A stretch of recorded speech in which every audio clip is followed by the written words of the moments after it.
So we are going to talk about 2026. This is our open presentation, the 2026 Super El Niño. This Super El Niño is forecast by the National Oceanic and Atmospheric Administration, NOAA, the Coral Watch. And also it is monitored by the European Copernicus satellite on the movement of the El Niño. So from there, the projection of this year is we are going to face a very prolonged heat wave. Prolonged means it is a big risk for coral reef. The length of exposure to warmer waters is the biggest risk of bleaching event, like the one you see in the background, and also a sustained damage. Okay? So coral reef is expected to be lost, and the time is running out, but is the battle already lost? That's a question. Today I'm going to clarify what it means. Yeah? I'm going to clarify what it means, and we need to develop an understanding and how we face the reality and be part of the solution. Because the ocean is our future and it is our responsibility. But that stability collapse is far faster than climate models initially projected. So this Super El Niño, the projection of this will drive decline in coral reef. I'm not saying extinction. I'm using the word decline because it's not all that's affected. Okay, I will explain to it shortly. The huge decline will happen, and it will be more pronounced by 2050. But this projection, because of this year's Super El Niño, and is expected, the forecast now has changed, and it will be a much faster decline. For coral reef, this is not simply another bleaching event. It represents the convergence of multiple climate stresses into a single ecological crisis. Ocean temperature across large regions of Indo-Pacific, the Coral Triangle, the Indian Ocean, and the Caribbean are now remain above critical bleaching threshold. Prolonged periods will even more amplify this. Coral survive within a very narrow thermal window. It depends on where it exists. Some places, like in the Coral Triangle, coral thrive in about 29 degrees Celsius. And it will begin to decline or degrade or start bleaching when the temperature sustain above 31 degrees or longer. But in other places where the water is colder, the average temperature is 27, 26, then the bleaching will start at 29.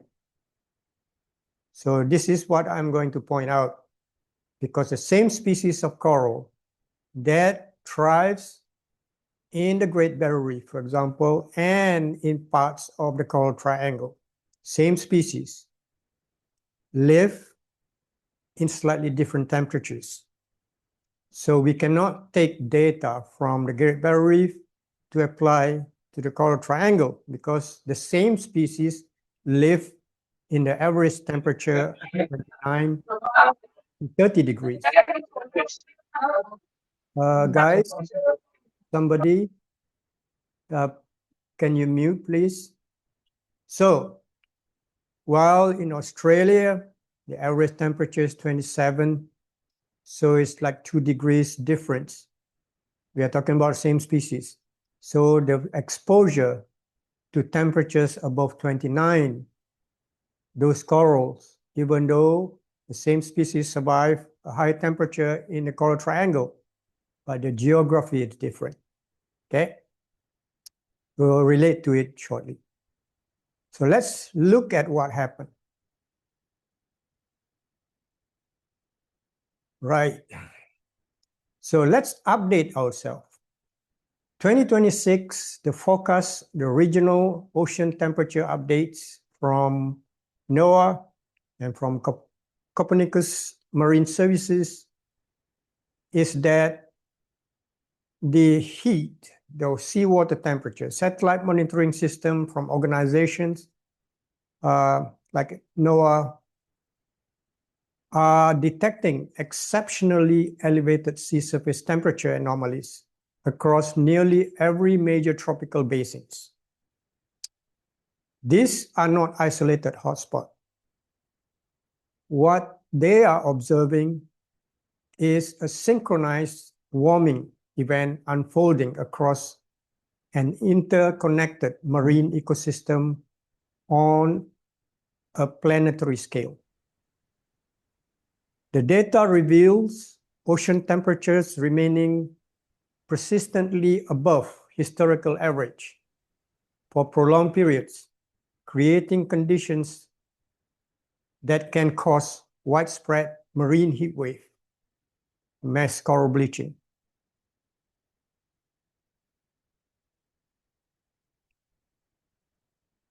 Rapid warming is extremely risky. So how accurate can this forecast be? It is between 82 to 98% probability of Super El Niño by mid-year, by next month, okay? So our ocean is at the critical turning point. I want you to pause for a bit now. What I'm presenting in these 2 slides here is a forecast, okay? It's a forecast.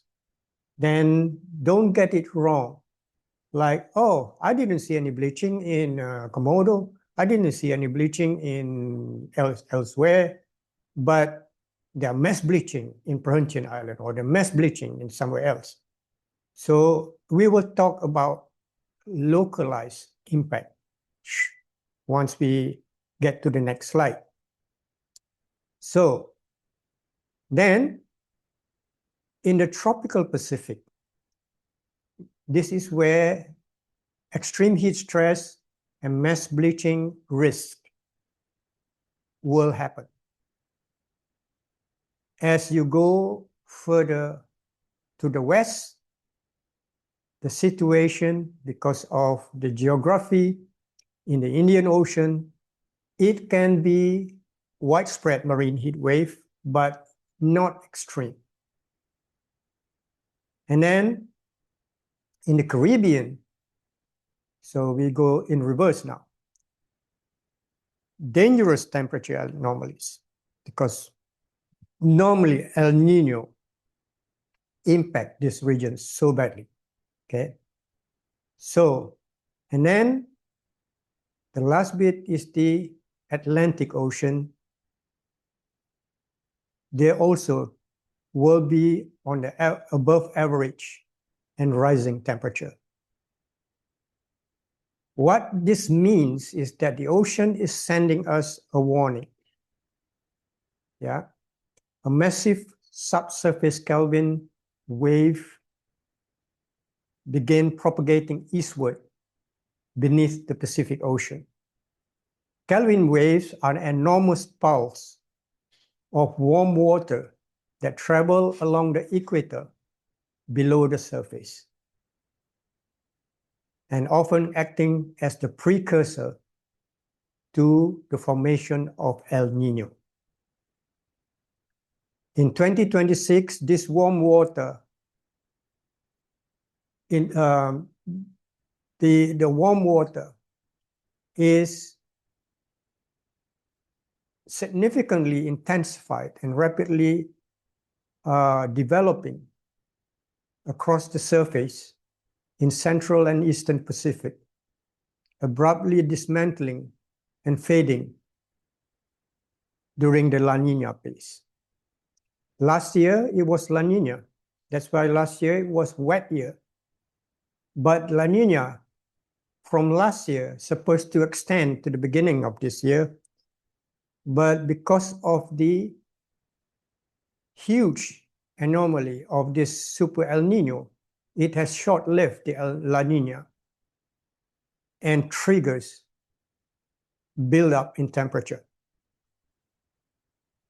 Climate models are now projecting an estimate of 82 to 98% probability that a fully developed Super El Niño will dominate the second half of 2026.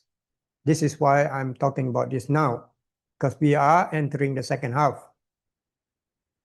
This is an exceptionally high confidence level for seasonal climate forecasting and indicates that the warming signal is both large and structurally organized across the Pacific Basin.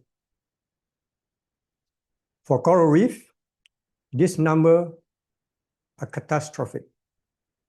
Coral bleaching thresholds are often crossed at sustained anomalies of +1 degrees.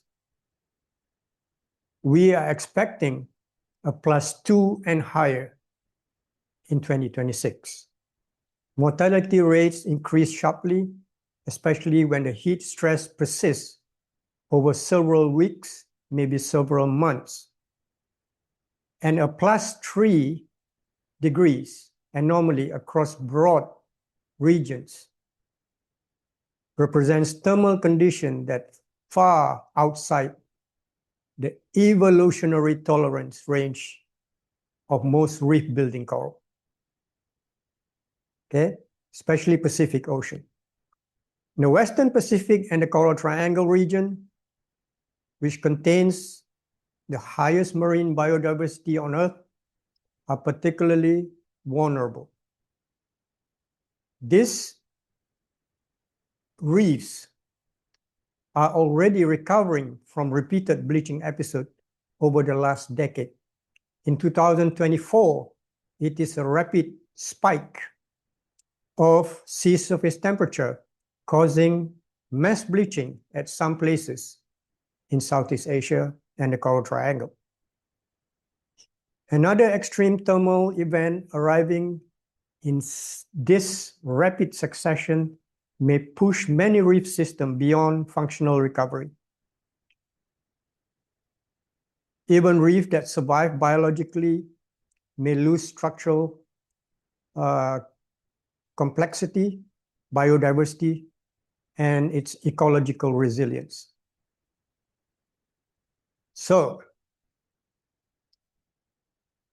let's move on to see what will happen.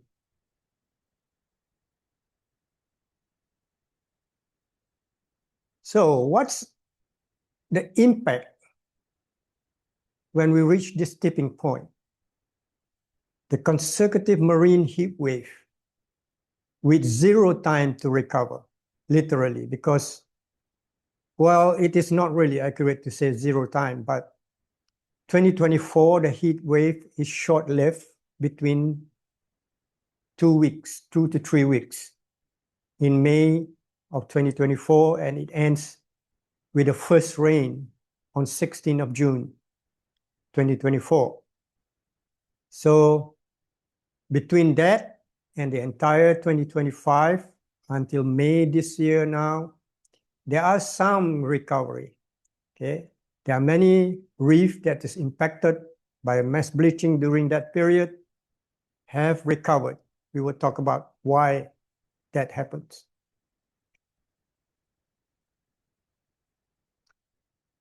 If this Super El Nino does what it will do, then we will face marine desertification. Literally, it will turn the living reef into an underwater desert.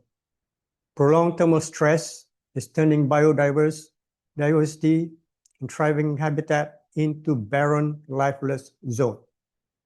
Okay? I was repeating the word if, right? Remember that this is a forecast. Okay, this is a forecast. Forecast is important because that is a reminder that we are not entirely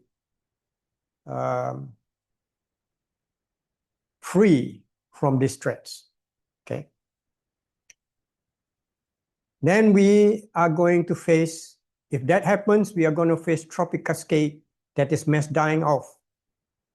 Seagrass, scalp, seaweed, cascading collapse from producers like marine plants to fish population decline, to mammals starving, to seabirds decline. Everything will decline. Why? Because the coral reef is at the bottom of the food chain. It supports everything above it. When it collapses, the entire ecosystem will follow suit. Yeah, that is what the tropic cascade is all about. Then the complete collapse, coral reef that supports 25% of all marine life. The structural degradation threatens global marine food webs and coastal food security. I would not say coastal. I would say the entire world's food security, because the ocean provides the most amount of protein needed for us, literally. Yeah? So this will happen. So marine desertification and tropic cascade collapse of reef ecosystem, and then that means we are crossing dangerously on the ecological threshold already.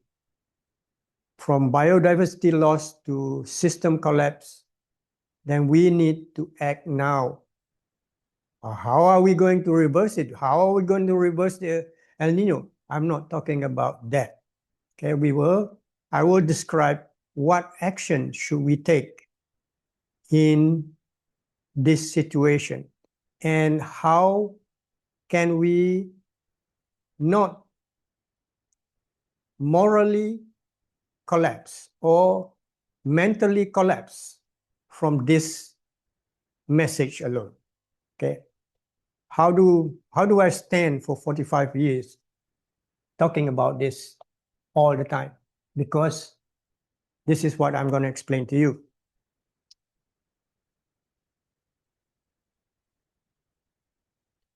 Now, we take the forecast just now. We take the forecast, and I'm teaching people on conservation. So when a conservationist or a conservation activist or a biologist or whoever you are, if you are a human being, you need to know this. Yeah. Literally, from focus to field action. What's the difference? Monitoring the coral reef responses during the 2026 Super El Nino. Let's give this a title now. The title is Monitoring Coral Reef Responses During the 2026 Super El Nino. Yeah, the word Super El Nino is still in the white section of the title here, the focus section. Now, global model provides the warning. The white section on the title is the warning. The yellow section here, the field monitoring reveals the reality. Okay? So when we talk about the forecast and the field action, sometimes the field action people can be kind of arrogant and say, I don't care about the forecast, it's all wrong. Is the forecast wrong? No, they are not wrong. They are giving you a big picture so that you don't be too complacent about it. Okay? The forecast is not wrong at all. So does the field action. When the field action people find reefs that is thriving beyond the Super El Niño, they start to become complacent and saying, take that all this forecasting and all this satellite imaging and all this is a hype. No, it is not. It is serving two different functions. Each function is very important because it reminds us that the risk is there. Our job is to prove which part of that actually reveals itself or materializes and which part is not.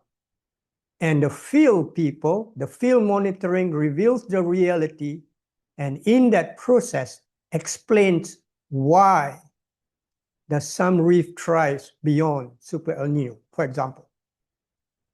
Yeah. So what do we do? What do we do? If I have been working with a lot of institutional people, as soon as there is a mass bleaching, they will be busy surveying the reef, pulling transect lines, counting the dead, quantifying how much damage. I really discourage those. Why? Because no matter what you do, no matter how you count the dead is not coming back, right? You need to learn about what causes the death and what is going to be in the next phase of the ecological cycle. So I recommend 7 steps. I teach people in assessment of coral reef during bleaching, the 7 steps. I have not heard any institution that actually go there and do the 7 steps. They will do either one or they will just quantifying the damage. Okay? So the first one is temperature monitoring, of course. It's temperature that we are talking about. We record the temperature, we record the depth, we record the site where it happened, and we maintain that. That's the first level. The second level is bleaching surveillance. Photography, photogrammetry is important. Why? Because we need to document the unfolding impact, if any. Yeah, and we want to learn from it. So that's important. Then comes the third step. The third step, almost no one actually takes notice. Threat bleaching progression, there's a misspell there, and melanization. There's a lot of biologists who did not understand melanization process in coral. When coral bleaching occurs, at some point, the coral will turn vibrant with fluorescent colors, pink, purple, bright yellow, or bright green. That indicates that melanization. If you want to know what melanization means, is that when cells are damaged in the coral polyp, we are talking about cellular level. When cells are damaged, there is it will trigger the immune system to kick in. The immune system contains a free living cell called amoebocytes. Amoebocytes will then go around all the damaged cells and isolate it by melanizing it. And melanin contains pigment. And that pigment is the one that brought colors to the bleaching corals, the vibrant colors. Yeah, that's the melanization process. Okay, that means the coral is in extremely vulnerable situation already because the immune system kicks in. That's how you know whether the coral will survive or not. You can forecast it already. If the heavy melanization is happening, it translates to massive cell damage happens to the polyp.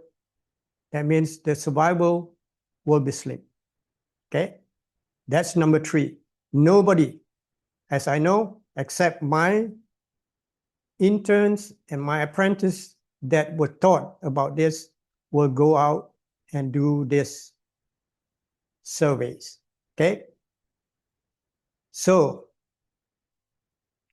then number 4, we need to count the one that is unaffected. In every coral bleaching situation, there are corals that seem not affected at all. Probably if you can speak, it can say, oh, sorry, I'm not even a coral, but it is a coral, okay? That is how it looks like. It looks like it has no effect at all, right? They are resilient. Count the resilient. Why do you need to count them? Why do you need to map them? Because this is the one that you need to protect. You count this one. It's better than counting the dead one because the dead will not come back, okay? It will make your emotions, even degrade your emotions further. You will get depressed counting the dead. It's better to count the living ones. I'm not saying that you shouldn't count, but you can do an estimation of the dead ones. Okay? Number 5, crown of thorns. Why do you need to do census of crown of thorns in the middle of coral bleaching? Yeah, if 90% of the reef is dead, where do they go? They do go to the resilient one, the last 10% of it. And what will happen?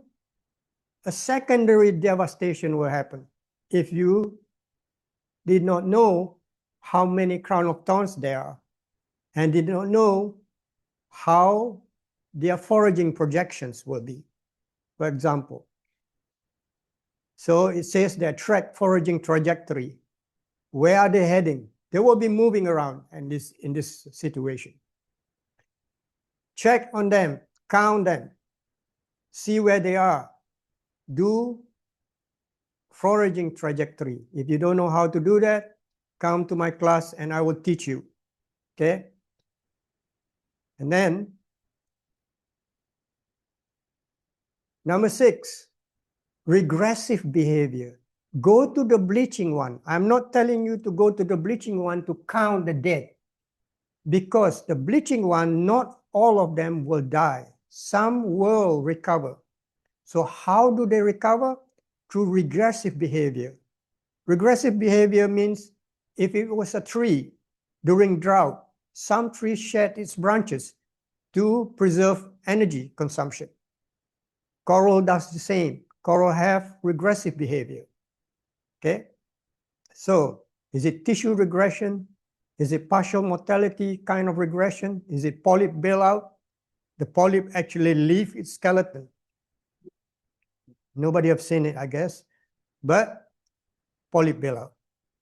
And the most common during mass bleaching is that the branches and branchlets of corals starts to break up and drop to the seafloor.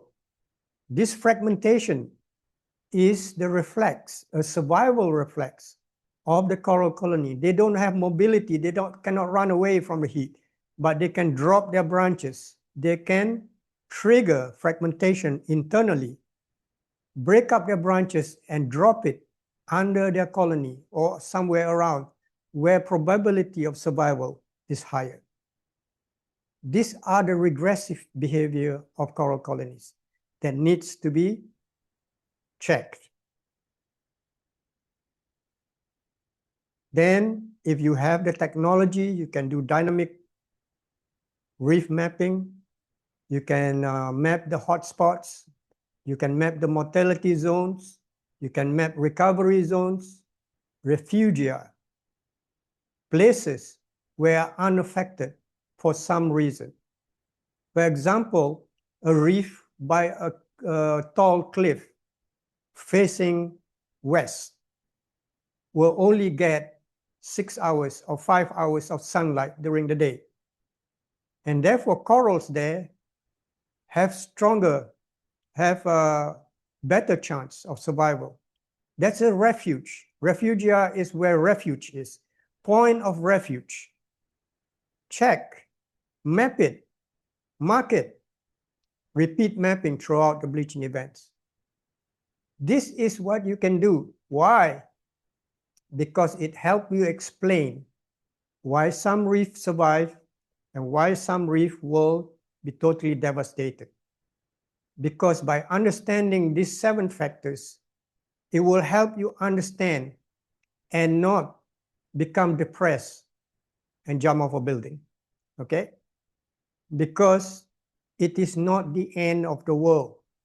The forecast that was given out early this year, I think it was around mid-March when the forecast first came, when abrupt end of the El Niño and the forecast of the Super El Niño kicks in, then it triggers panic among people who didn't know.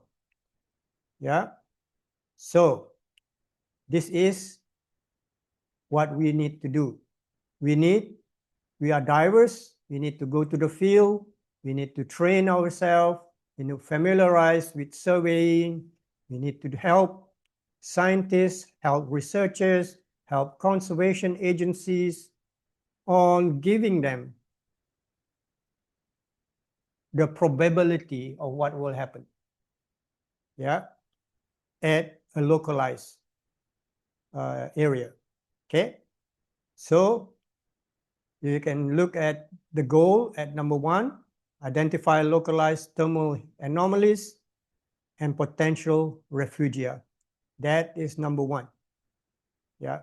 And then each goal is different, establishing bleaching severity and specific responses, locate naturally resilient genotypes and population, and all and on. And the last goal is establishing spatial record of reef transformation and recovery trajectories. So this is what's going to happen.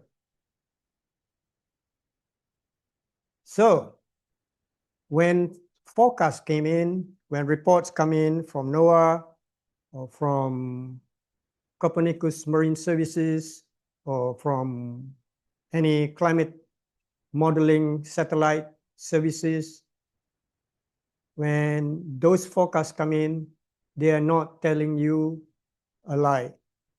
They are telling you, they are giving you a warning, a probable thing that will happen if it is going to impact the world, right? They are not wrong either. The forecast is not wrong. And then monitor the reef.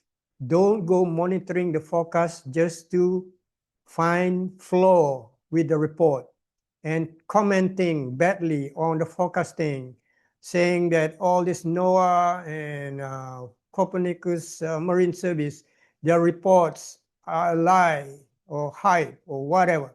No, that's not. That's not true. They are giving you a warning.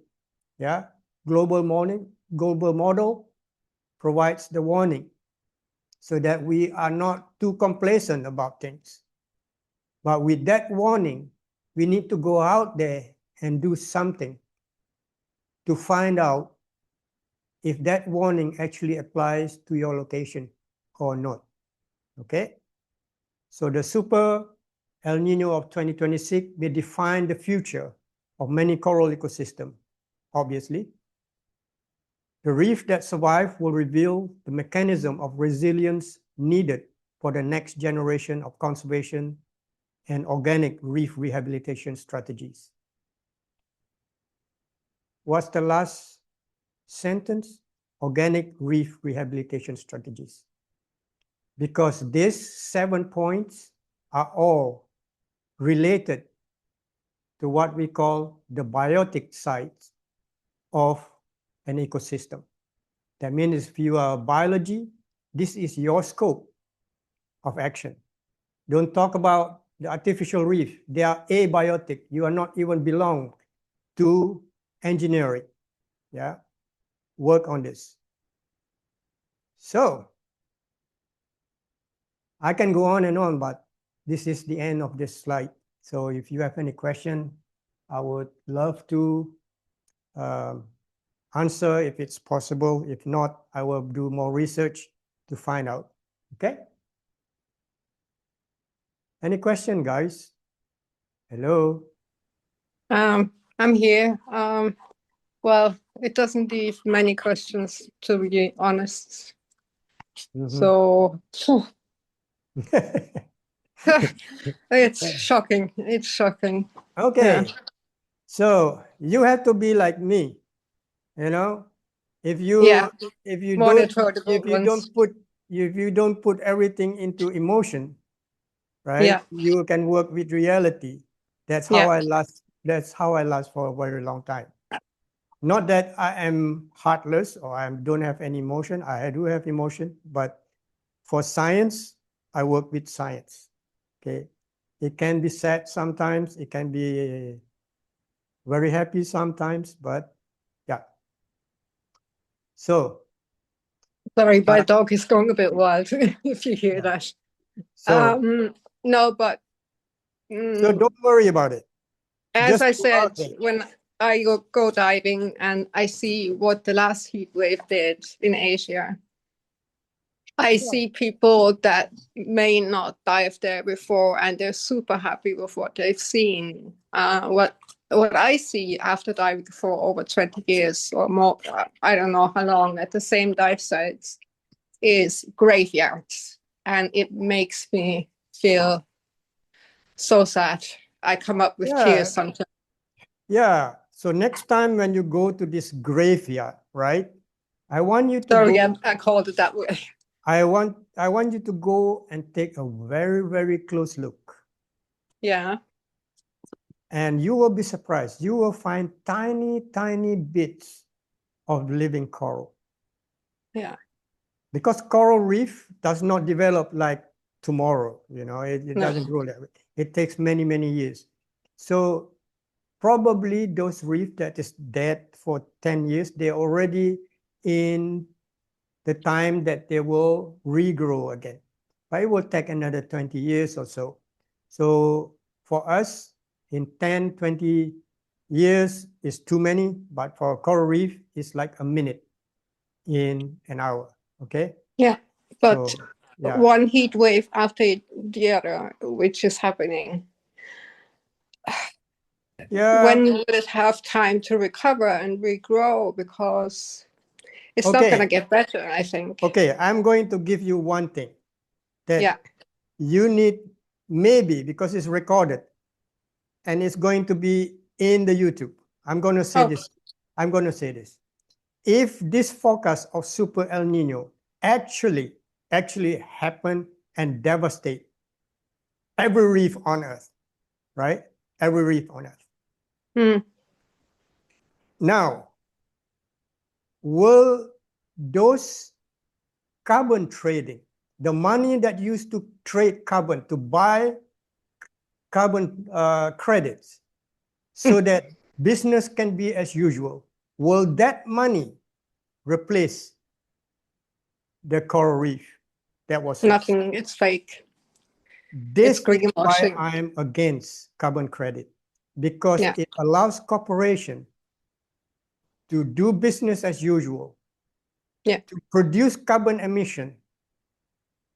And people, when they talk about, oh, there is money involved, they will pay. People will agree with it blindly. And sadly, many of them are conservationists. Yeah. Oh, Okay. okay. So think about it. Think about what That's I shocking. Yeah. Yeah. Think about, will the money that was used to pay for the carbon credit replace the Pacific Ocean? Answer that. Okay. Never ever. It's Okay. impossible. Okay. That Right. whatever you use, whatever you consume and produces it, cannot be made up with the money you pay extra for your flight or whatever they offer, or with every delivery. Yeah. It's That money will not replace a Yeah. grown Yeah. healthy coral reef. Don't It's impossible. don't buy the green carbon thing when you fly, because it doesn't make any sense at all. I Okay. think it's the consumption in common that we have to cut down. Yeah. Buy what you need. This is the right time, actually. The war in the Middle East and the lack of petroleum transportation, right? Yeah. This is the time that people should start to switch out of depending on fossil fuels so much. This is the time. Well, it Yeah. has been the time so many times already, and it doesn't seem that the world learns. All right. Okay. Then I will say good night if there's no other question. Nico, you have any question? Elias? I have a question. Yes. So with this forecast coming of a Super El Nino, should we pause or discontinue coral propagation projects, or what should we do? Should we keep Absolutely. going? No. In time of stress, when there is stress to the environment, leave them alone. Don't go touching, don't go propagating, don't do anything. Because the more you touch them, the more stresses you add on top of it, then you are going to destroy even more. Yeah. At the sensitive time, let them heal. When they heal and they start to recover, when you start to see tiny little corals sprouting out on dead ancestors, that's indication that it's time to propagate a lot of coral. Why? To help them speed up the process of recovery. We cannot build a coral reef. We can only provide assistance when we propagate coral to speed up the process of recovery. That's it, right? There is no human being on Earth that can actually restore an entire coral reef. No. But what human being can do is to provide assistance, because propagating coral normally involve fragmentation. That means we bypass that sexual reproduction phase, right? When we bypass the sexual reproduction phase, we already arrive at the colonial phase. That means colonizing the reef phase. This is why propagating coral helps speed up the process of reef recovery. We are not talking about growing coral from eggs or from sexual reproduction or whatever. It is too long, the process. Okay. Right. So it's a good question, actually. I have a question that And kind of sorry, just to follow up. Sorry, what? Sorry. So Yeah. how soon should we do the pause, or how in advance? Let's say it's the summer is coming here. The Super El Nino is coming this summer. When should we start pausing? Okay. First thing to do, remember the 7 things I mentioned? Start that first. Monitor temperature, monitor bleaching, take pictures, all this. And then there's a thing called a color chart for corals. You can buy it like $2, a color chart for corals. And take the color chart and go to the coral and compare to the color chart.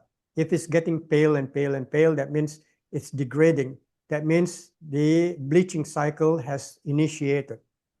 Or if it remains vibrant, then it is not affected, right? By monitoring, this creates understanding, okay? So the monitoring, the 7 things you can do. No touching of corals, no killing of crown of thorns or whatever. Anything that involves physical manipulation has to be refrained during stress period. Yes, somebody has a question just now. Yeah, sorry. So with the sorry, my audio. So when you think, you just type it in. It's okay. Okay. Yeah. So I'm going to say good night because I have a lecture in about 15 minutes time with John. John is here. So yeah, I have a lecture with John, and tomorrow I have a lecture with Stephanie and Magu as well. Yeah. So good night to you guys, and I hope to see you next week. I try to give a similar presentation every week so that people can understand what's actually going on with the marine environment. Okay, thank you so much and good night. Thank you. Bye-bye. Thank you.